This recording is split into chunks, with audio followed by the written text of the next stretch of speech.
સ્વાગત છે। પ્રાંતિજ ખાતે યોજાયેલ કોંગ્રેસ પાર્ટીના ચૂંટણી પ્રચારલક્ષી કાર્યાલયના ઉદ્ઘાટન પ્રસંગે કોંગ્રેસ અને આપ ગઠબંધન દ્વારા જીતનો હુંકાર કરાયો। લોકસભાની ચૂંટણી પ્રચારના અંતિમ દિવસો આવી રહ્યા છે, ત્યારે પ્રાંતિજ ખાતે તુષારભાઈ ચૌધરીના કોંગ્રેસ પાર્ટીની ચૂંટણી પ્રચારલક્ષી કાર્યાલયના ઉદ્ઘાટન પ્રસંગે જિલ્લા પ્રમુખ અને કાર્યકર્તાઓ દ્વારા દીપ પ્રગટાવી કાર્યાલયને ખુલ્લું મૂકવામાં આવ્યું હતું। ત્યારે જિલ્લા પ્રમુખે જણાવ્યું કે હિંમતનગરમાં કોંગ્રેસનું ગેરંટી કાર્ડ ભરાવ્યું હતું, જેમાં 20,000 ઉપરના ગેરંટી કાર્ડ ભરાવ્યા। ત્યારે સૌથી વધુ બહેનોએ વધુ સહકાર આપ્યો હતો। સાથે કહ્યું હતું કે કોંગ્રેસ પાર્ટી ઉપર તો સૌને વિશ્વાસ છે જ, છતાં પણ ગેરંટી કાર્ડ પહોંચાડવાનું કાર્ય પૂર્ણ કરવાનું છે, જેમાં 7 તારીખે થનાર મતદાનમાં 80 થી 85% કોંગ્રેસ પાર્ટી તરફ મતદાન થશે તેમ જણાવ્યું હતું। જ્યારે બીજી તરફ આમ આદમી પાર્ટીએ કોંગ્રેસ પાર્ટીને ટેકો જાહેર કરનાર આમ આદમી પાર્ટીના જિલ્લા પ્રમુખ હિતેન્દ્રસિંહે જણાવ્યું હતું કે કોંગ્રેસ પાર્ટીના ઉમેદવારની જીત ફાઇનલ છે। આઈબીના રિપોર્ટ મળતા રહે છે કે 1 લાખ મતથી જ જીત ફાઇનલ છે, પરંતુ લીડમાં વધારો કરવાનો છે, માટે આપણે બધાએ પક્ષ માટે વધુ મહેનત કરવાની છે। આપણા ઉમેદવાર દિલ્હીમાં પણ આપણે રજૂઆત કરી શકે તેટલા સક્ષમ છે। જ્યારે શોભનાબેન શિક્ષક તરીકે ફરજ બજાવે છે, તેમને રાજકીય નોલેજ નથી, તેના સામે આપણા ઉમેદવાર અનુભવી છે, માટે જનતાને સમજાવવાની જરૂર છે। આવનાર 5 વર્ષ બગાડવા ન હોય તો અનુભવી ઉમેદવારને મત આપી અપાવી વધુમાં વધુ લીડથી વિજય બનાવવા પ્રયત્ન કરવાના છે। સાથે જણાવ્યું હતું કે ગત વિધાનસભામાં અમારી આમ આદમી પાર્ટીએ 1,94,000 મત મેળવ્યા હતા, તેનું સમર્થન અમે કોંગ્રેસ પાર્ટીને સમર્પિત કરીએ છીએ અને 2.5 થી 3 લાખ સુધીના મત આવનાર લોકસભા ચૂંટણીમાં અમે કોંગ્રેસ પાર્ટીને પૂર્ણ બહુમતીથી અપાવીશું તેમ પણ જણાવ્યું હતું। ત્યારે આ કાર્યાલયના ઉદ્ઘાટન પ્રસંગે જિલ્લા પ્રમુખ અશોકભાઈ પટેલ, પૂર્વ ઉમેદવાર બેચરસિંહ રાઠોડ, વિરોધ પક્ષના નેતા પ્રભાતસિંહ સોલંકી, આમ આદમી પાર્ટી પ્રમુખ હિતેન્દ્રસિંહ પરમાર, પ્રાંતિજ તાલુકા પ્રમુખ કૌશિકભાઈ પટેલ, તાલુકા સદસ્ય રાજ પટેલ ઉપરાંત એસકે ઝાલા, કાળુસિંહ, સૂરજસિંહ, હાર્દિક પટેલ, નૂતનભાઈ પરમાર, ભક્તિભાઈ તેમજ અન્ય કાર્યકર્તાઓ સહિત હોદ્દેદારો ઉપસ્થિત રહ્યા હતા અને પ્રતિજ્ઞા લીધી હતી કે અમે તન, મન અને ધનથી ઉમેદવારને જીતાડીને લાવીશું।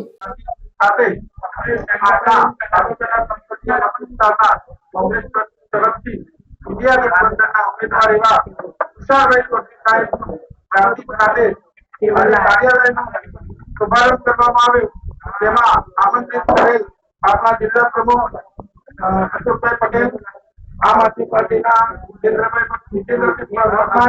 તેમજ સર્વે આજુબાજુના ગામો કોંગ્રેસી કાર્યકર્તાઓ અને આગેવાનો પધાર્યા છે, તેમનું હાર્દિક સ્વાગત કરું।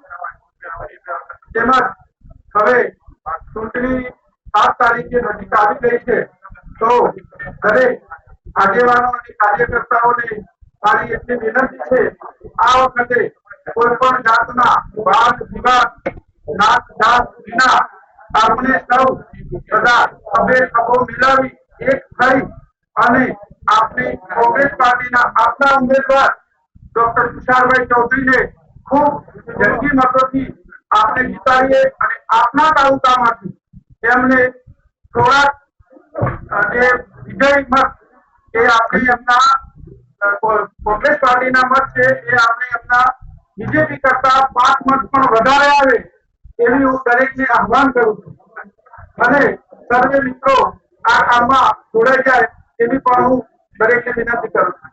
તેમજ આજ જે કઈ આગેવાનો કાર્યકર્તાઓની ઓપનિંગ શુભારંભ હતો અને આપણે આમંત્રિત કર્યા હતા તે બધા સર્વે પધાર્યા તે બદલ હું સૌનો ફરીથી ખૂબ ખૂબ આભાર માનું છું। જય હિન્દ, જય કોંગ્રેસ।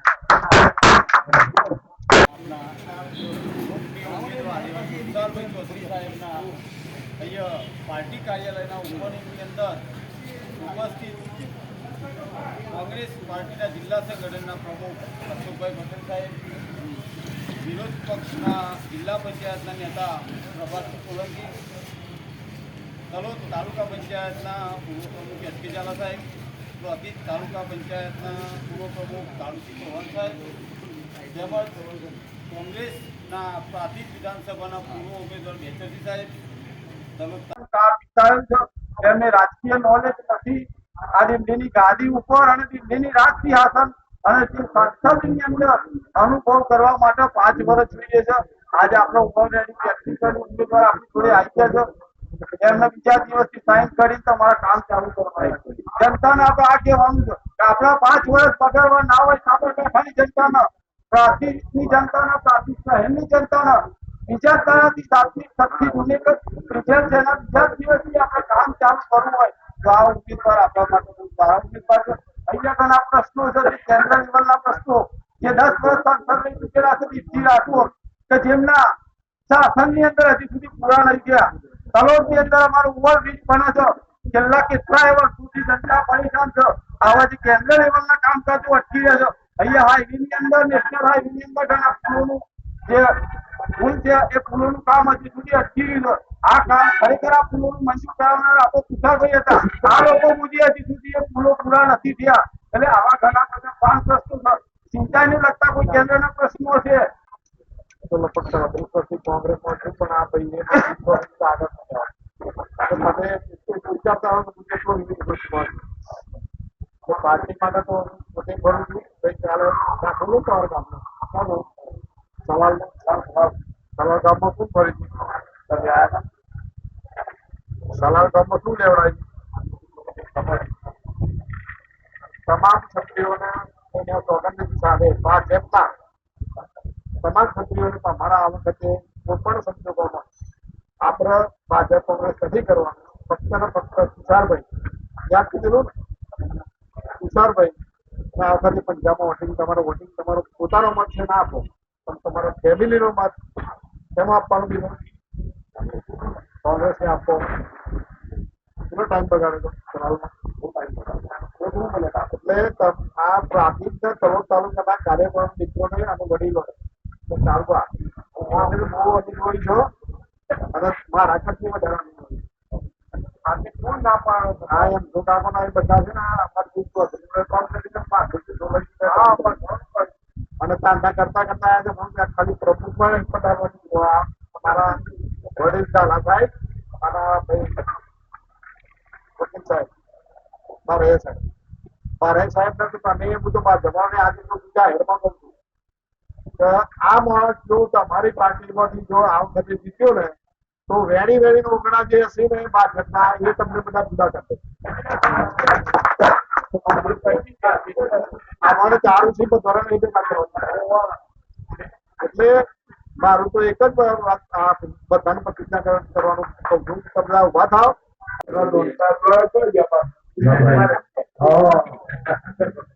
આપ નામી અનામી સૌ કોંગ્રેસના કાર્યકરો એ ઉપસ્થિત રહ્યા એ બધાનું સ્વાગત કરું છું, અભિનંદન આપું છું. આજે હવે લગભગ 7 દિવસ બાકી ઇલેક્શન. સંસદ સભ્ય જે ઉમેદવારી કરે એમનો વિસ્તાર મોટો વિધાનસભા આવનાર ગામની ગ્રામ પંચાયત તમે આગેવાનો એવું માનો છો કે ભારતીય જનતા પાર્ટીનો સંસદ સભ્ય બની ગયા પછી તમારો તો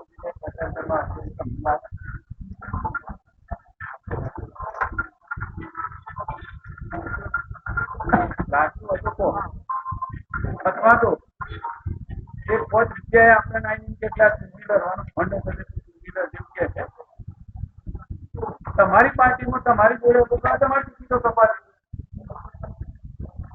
ઉમેદવાર બનાવી તમારી પાર્ટીમાં તમારી જોડે હોવા છતાં તમારી ટિકિટો કપાતી. એસકે દેવાન તો ઉપર આવા જ નતા દીધા.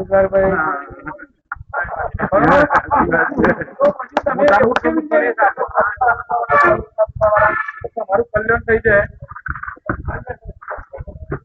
એના કરતો મારા બધા કોંગ્રેસના સાથી મિત્રો પાર્ટીમાં આજે જો આપણે લાગી જઈશું તો હું એવું માનું છું કે આપણા સંસદ સભ્ય જો તુષારભાઈ લોકસભામાંથી ચૂંટાઈ જશે તો તમારા મત વિસ્તારની અંદર એની ગ્રાન્ટો હશે અને પોતે માણસ જાતે આપણી મત વિસ્તારની આવીને એમ કહેશે ભાઈ હું કહું છું કે તમે મારા ફલાણા એસકે ઝાલા હોય કે તારુજીના છોકરાનો છોકરો હોય ટીડી વાળો એની પર અમલ કરશે કે ભાઈ તમે અમને સ્વીકાર્યો ત્યારે આપણી તાલુકા પંચાયત જિલ્લા પંચાયત ને એમાં પણ શિક્ષણ ખાતામાં જશે કારોબારીમાં જશે